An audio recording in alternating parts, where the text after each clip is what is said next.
Bonjour à tous et merci de nous rejoindre pour commencer cette importante information. Un communiqué de la présidence de la République de Côte d'Ivoire au programme aujourd'hui de l'agenda du chef de l'État Alassane Ouattara. Ce communiqué sera diffusé à 11h30 en direct sur RTI 1. Revenons sur la célébration de la Pâques 2021 en Côte d'Ivoire. Dans les communautés baoulées, les chanteurs traditionnels sont à cette période invités lors des spectacles. Mais tandis que certains sont fortement sollicités, d'autres sont carrément laissés pour compte. Dans le journal de 13h, nous allons largement parler de ce sujet.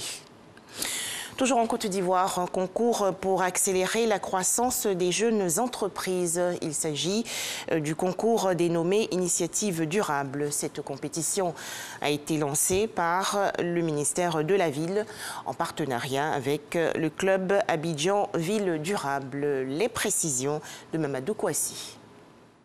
C'est parti pour la première édition du concours Initiative Ville Durable 2021.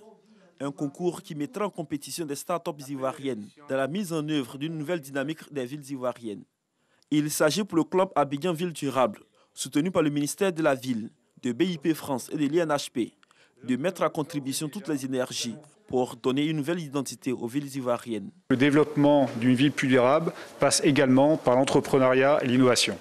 L'idée de ce concours, c'est donc d'accélérer la croissance des entrepreneurs que nous aurons identifiés, les accompagner et créer ensuite des emplois durables sur les sujets de la vie du futur. Alors toutes les entreprises peuvent compétir, tous les porteurs de projets, également les projets étudiants qui ne sont pas encore constitués. Ce qu'on veut voir émerger, c'est tous les talents qui ont des idées, qui proposent des solutions pour permettre d'améliorer la qualité de vie en ville. Des villes intelligentes, résilientes, bref, des villes durables, c'est possible en Côte d'Ivoire. C'est pourquoi le ministère de la Ville attache du prix à ce concours. Moumouni Silla, directeur des cabinets du ministère de la Ville, invite à une synergie d'action pour offrir aux populations des villes vertes et intelligentes. Le concours que nous lançons ce jour vient comme une réponse à la participation du secteur privé et des start-up dans la construction des villes durables en Côte d'Ivoire. Le développement durable se co-construit. Et aucune initiative ne doit être privée de prospérité. Bien au contraire, nous devons les connaître, les structurer, les consolider, les porter du mieux que nous pouvons. Et c'est toute la quintessence de l'émulation à laquelle nous invitons les porteurs de projets, cibles de notre concours Initiative Ville Durable.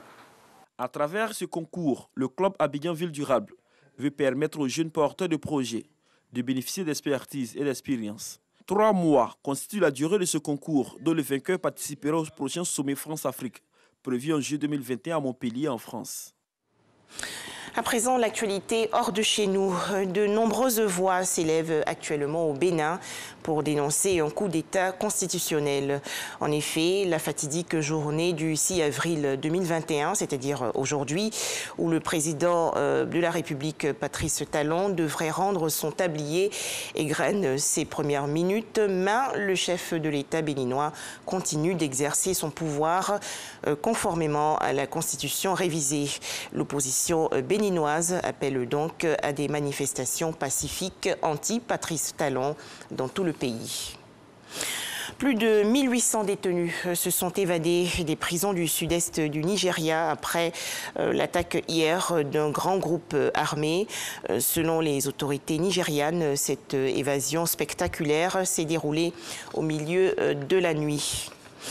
Enfin, en Russie, le président de la République, Vladimir Poutine, a signé hier la loi lui permettant de se présenter aux 2 prochaines élections présidentielles.